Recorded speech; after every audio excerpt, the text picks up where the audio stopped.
Hey guys, welcome to another YouTube video. I am Hither Mann. I'm the founder and CEO of Fortune Academy, and this video is all about how you should really look out for the times you should not be trading. So let me just recap with you why this is important, because I get so many people coming to me about how to learn how to trade, how to be a successful trader, whether you've done it before and just to improve your risk management, or maybe just get a better strategy, understand the market a bit better, etc. But what they never ask me, and this is a problem, is when you should not trade. Because believe it or not, trading less often makes you more profitable. And I'm going to explain why. Because most people are very conditioned to trading every market day. For example, today's a Monday. I would be happy to trade on a live day today, but only on the conditions that make me feel like I'm in the right mindset. So let's focus on the mindset that you should not be trading with, okay? So number one, do not trade if you are going through a house move. So if you're in transit between house and house, unpacking things, and like your house is a mess, I've just moved house and therefore I know exactly how that feels. I've literally just managed to put together my office. Mainly the library behind me is like the most important thing. That makes me feel back on point. And that is when, if I've got my desk, my offices, a few of my cabinets set up, that's when I feel like I'm in the right state of mind to trade. Before that, for a good week, I didn't feel confident I could trade because I don't want to trade in the car, I don't want to trade in transit or with boxes everywhere and with no proper setup. So you know what, it is absolutely fine not to trade during those periods. However, make sure that if you have any open positions that they are managed. I had no open positions, so I was fine with that. If you do have open positions and you take a time or a bit of time out from your trading, then make sure you either manage them every single day because they're really important, or close them where you need to, so you've got zero exposure in the market, because exposure in the market is very important and must be managed at all times. Okay, so that's number one. Number two is if you've gone through a recent breakup or a relationship, whether that's a divorce or if you've just broken up with someone, that is going to make you obviously affect your mindset, your emotional instability is going to be huge, more so than moving a house. Like moving house is not an emotional unstable place, it's just that you're unsettled. But with something as close as a relationship breakup, that's a big issue. So I want you really to pay attention to that. Many people cope with just trying to hide themselves in their work, and they think, okay, I'm just going to trade my way through this misery, or I'll just make lots of money and I'll feel good about it.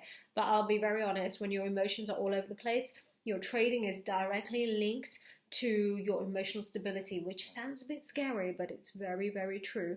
Therefore, you must have a peak performance routine before you get into trading. I'll talk about that in the end. So in a nutshell, if you have had a relationship breakup or a divorce you're going through, or any kind of emotional instability, take a few days off. It's absolutely fine. And what I would really recommend you do is journal. Like, I have a journal with me every day, like every second of my life. I've got a journal next to me, and I would write in there what is really going on in my head, and I would help you diffuse that. So I would really, if you need my help on this is the Millionaire Mindset Program. I help you with personal relationship issues, etc. I really need you to understand how powerful that is when it comes to your trading. So don't underestimate rather what importance that has on your profits. You're more likely to make a bad trade, and recovering from a bad trade is more difficult, in my opinion, than taking less trades and just cherry picking them. So please do that, guys. Okay, so number three is if you are kind of similar to the breakup in a relationship, but not exactly the same, is if you've gone through a grievance, i.e. someone in your family or friends have died. Sounds like a pretty intense situation to talk about, but it's quite valid. I had a friend pass away. My best friend passed away in 2018, and for 4 days after that event, I actually thought I could just crack on with my life by just getting busy, and I had businesses to run and people to talk to, and I just carried on, and it really didn't look good in the end. I was very snappy, I was emotionally very unstable, so it took me 4 days to realize that really I need to journal this, get it right, like in my head. And I did a quantum physics process, and I teach you this in the Millionaire Mindset. It's where I really go through the process and I get to a point of equilibrium. I think it's so important. If you don't know this, then you need to work with me in the Millionaire Mindset. I can happily teach you this. Same process that you'd go through if you went through a breakup. You know, it's quite powerful.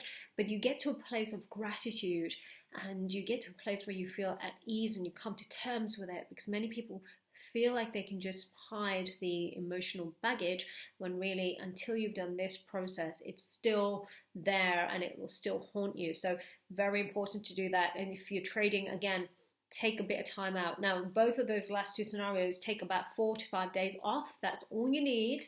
I don't think you need months off. I think 4 to 5 days. But if you really don't feel better after 4 to 5 days, it's because you haven't done the quantum physics process. You haven't done the, you don't know how to get over that fear and the grievance. That's really where you need to work with me. So message me if you need that kind of help. I can tell you what you need.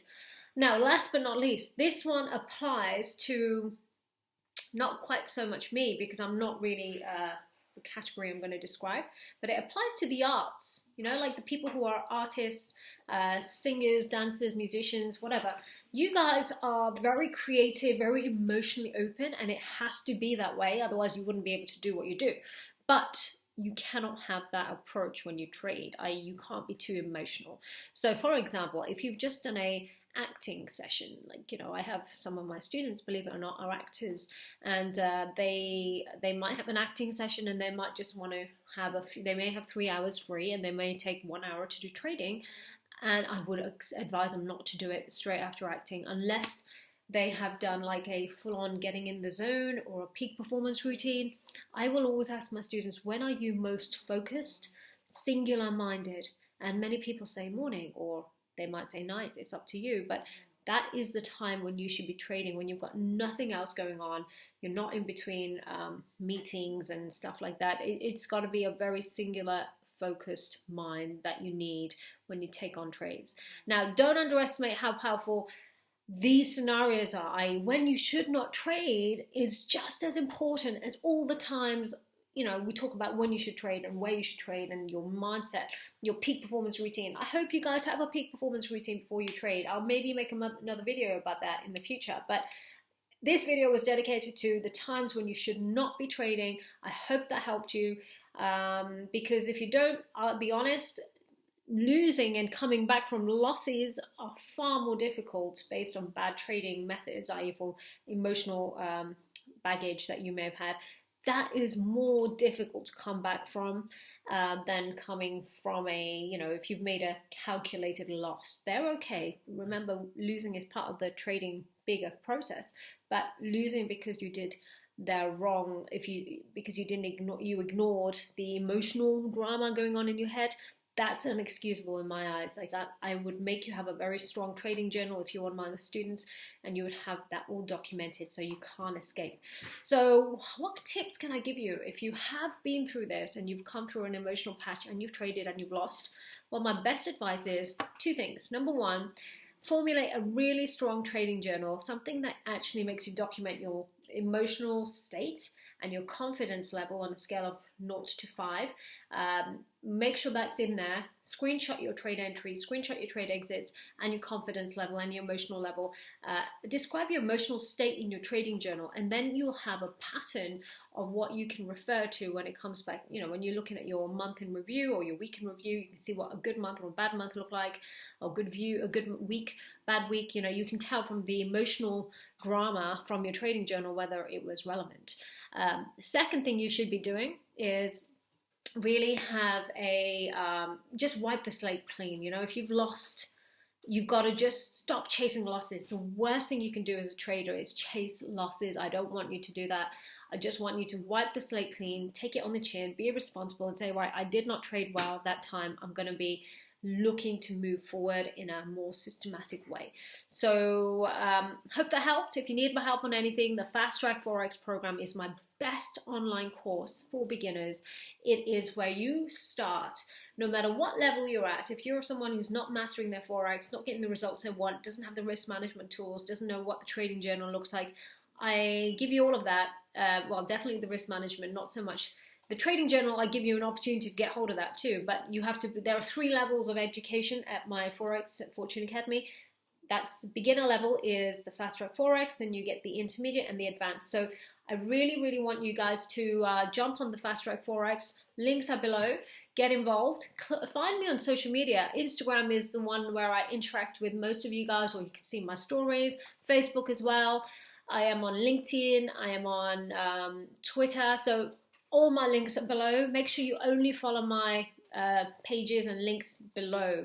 There are loads of impersonations of me on the internet. Do not fall into their traps. It's annoying, but you know what, they kind of advertise me in a weird, wonderful way. I'll do another video about all of these different random accounts in the future, but I hope this video helped. If this did, then like, subscribe to my channel, share this video to other traders, other people that you know are trading and maybe making mistakes that they're not aware of. Very important to stop losing money on bad trading methods. So thank you guys. I'll see you in the next video. Speak to you soon. Bye.